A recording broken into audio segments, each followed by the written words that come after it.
Assalamualaikum warahmatullahi wabarakatuh. Perkenalkan, saya Francisca Septiana Tato. Saya dari Program Studi Manajemen Universitas Fajar. Di sini saya akan mempresentasikan jawaban saya dalam ulangan tengah semester mata kuliah penganggaran modal oleh dosen Siti Ibra Musa Al-Kamal. Jadi pertanyaan yang pertama adalah, apakah terdapat perbedaan antara anggaran dan penganggaran? Jawaban saya adalah ya. Anggaran dan penganggaran memiliki perbedaan. Yakni, menurut R.A. Supriyono, anggaran adalah suatu rencana terinci yang dinyatakan secara formal dan dalam ukuran kuantitatif. Biasanya dinyatakan dalam satuan uang untuk perolehan dan penggunaan sumber-sumber suatu organisasi dalam jangka waktu tertentu, misalnya 1 tahun. Menurut Gunawan Adi Suputro, anggaran adalah suatu pendekatan formal dan sistematis dari pelaksanaan tanggung jawab manajemen dalam perencanaan, koordinasi, dan pengawasan. Menurut Glenn Awells, anggaran bersifat formal, sistematis, tanggung jawab, dan manajemen. Nah, dari ketiga definisi tersebut dapat disimpulkan bahwa anggaran adalah produk yang dihasilkan dari kegiatan penganggaran yang dilakukan dengan perencanaan secara sistematis, formal, dan dilakukan dengan tanggung jawab agar tujuan dari perusahaan tercapai.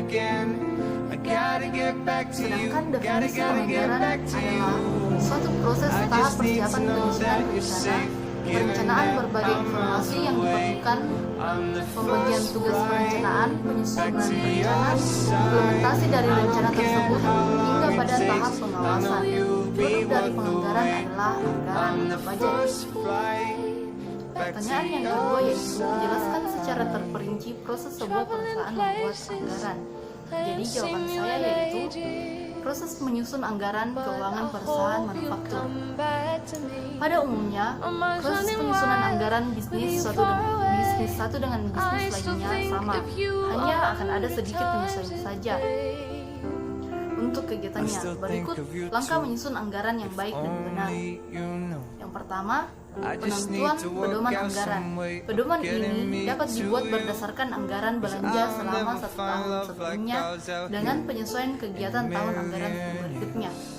Anggaran belanja sebaiknya dibuat dan disiapkan beberapa bulan sebelum tahun anggaran baru dimulai. Pada tahap ini, peran manajemen puncak akan sangat berpengaruh. Manajemen puncak menetapkan rencana perusahaan sebagai dasar untuk menyusun anggaran belanja. Adapun rencana tersebut sebaiknya juga memiliki tujuan, asumsi, manfaat, dan anggaran yang akan dibuat. Selain itu, manajemen puncak juga harus membentuk panitia untuk menyusun anggaran belanja sehingga tugas dan tanggung jawab akan jelas. Langkah selanjutnya yaitu persiapan anggaran. Tidak hanya dilakukan oleh manajemen puncak dan staf bagian akuntansi saja, tetapi semua divisi yang ada di perusahaan juga harus berperan. Pada tahap ini, kerjasama yang solid dari semua pihak akan sangat membantu untuk berjalannya kegiatan. Langkah selanjutnya yaitu penentuan anggaran. Untuk menentukan anggaran, ada 3 kegiatan yang perlu dilakukan. Pertama, setiap karyawan dalam divisi merundingkan hasil persiapan yang sudah dilakukan. Anggaran yang dibuat sebaiknya mengakomodasikan semua kebutuhan. Kedua, melakukan koordinasi dan penelaahan komponen anggaran belanja yang sudah dibuat. Ketiga, mengesahkan dan mendistribusikan anggaran secara merata ke seluruh divisi. Namun sebelum disahkan, direksi dan manajemen harus melakukan uji kelayakan dan mengkaji anggaran belanja yang telah dibuat, apakah wajar dan sesuai kebutuhan divisi. Langkah yang terakhir yaitu pelaksanaan anggaran. Tahap ini merupakan keputusan akhir yang harus dibuat setelah rencana sudah di-ACC atau di-approve oleh Dewan Divisi. Maka artinya setiap divisi mulai melaksanakan anggaran belanja yang sudah dibuat. Sementara manajer akan mengawasi dan melaporkan kepada divisi apakah sesuai dengan perencanaan atau tidak. Pertanyaan yang ketiga yaitu, jelaskan secara terperinci siapa saja yang ikut berperan dalam proses penyusunan anggaran. Jawaban saya, Penyusunan anggaran biasanya dilakukan oleh suatu komite anggaran yang beranggotakan manajer-manajer fungsional diantaranya. Yang pertama, salah seorang anggota direksi, biasanya adalah direktur keuangan yang bertugas memberikan pedoman utama, penyusunan anggaran dan penentuan tujuan perusahaan. Yang kedua, manajer perusahaan, bertugas menyusun anggaran yang berhubungan dengan posisi keuangan perusahaan. Yang ketiga, manajer produksi, bertugas menyusun anggaran-anggaran yang berhubungan dengan seluruh kegiatan produksi, seperti jumlah yang akan diproduksi, tenaga kerja yang dibutuhkan, bahan baku, FOH, pembelian, dan lain-lain. Yang keempat, manajer keuangan, bertugas menyusun anggaran yang berhubungan dengan posisi keuangan perusahaan. Yang kelima, manajer bagian umum, administrasi dan personalia, bertugas menyusun anggaran yang berhubungan dengan biaya umum, administrasi, dan personalia.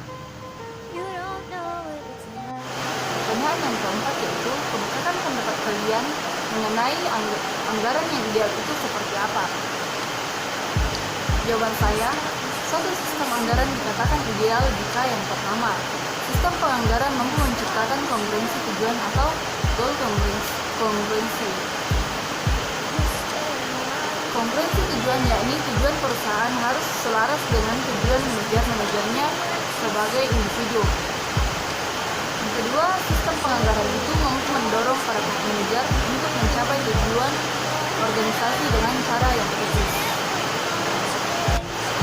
Pertanyaan yang kelima yaitu, apakah anggaran dapat diubah atau tidak? Saya atau tidak?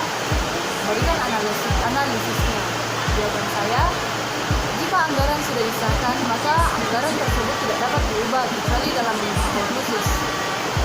Analisisnya itu, salah satu karakteristik anggaran adalah tidak dapat diubah. Selain itu, penyusunan anggaran pada suatu perusahaan memiliki kaitan erat dengan penyusunan rencana atau planning, pengkoordinasian kerja atau koordinatif, dan pengawasan kerja atau controlling. Oleh karena itu, penyusunan anggaran merupakan siklus penting bagi perusahaan, yaitu untuk membantu pelaksanaan dalam merencanakan kegiatan dan memberikan gambaran awal seberapa besar dana yang akan dikeluarkan untuk mewujudkan kegiatan tersebut sebagai pertanggungjawaban sehingga penyimpangan dapat diminimalisir. Pertanyaan yang keenam yaitu, dari tugas kalian, anggaran manakah yang digunakan oleh semua perusahaan?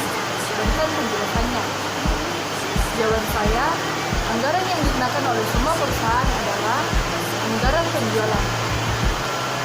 Alasannya, anggaran ini dibuat untuk memprediksi penjualan di masa depan yang berisi tentang rencana jenis-jenis barang yang ingin dijual, harga, jumlah, waktu, serta tempat penjualan itu sendiri. Anggaran penjualan biasa disusun berdasarkan proyeksi penjualan yang akan diberikan perusahaan. Anggaran ini pada umumnya dibuat dalam suatu periode yang berisi rencana anggaran untuk setahun ke depan. Anggaran penjualan juga dianggap sebagai anggaran kunci dan dasar dari penyusunan anggaran lainnya. Pertanyaan yang ketujuh yaitu, setujukah kalian jika perusahaan menggunakan anggaran yang sama dengan anggaran tahun lalu? Jawaban saya, tidak setuju, karena ketika menjalankan bisnis, penting sekali untuk merencanakan dan mengatur keuangannya. Menciptakan suatu proses anggaran merupakan cara paling efektif untuk menjaga bisnis dan alat-alat pembayarannya agar tetap pada jalur. Perusahaan menyusun rencana anggaran sebagai dasar pelaksanaan seluruh aktivitas usaha dalam periode 1 tahun. Oleh karena itu, suatu rencana kerja dan anggaran wajib dibuat untuk mencapai rencana atau tujuan suatu perusahaan untuk masa mendatang atau plan for future.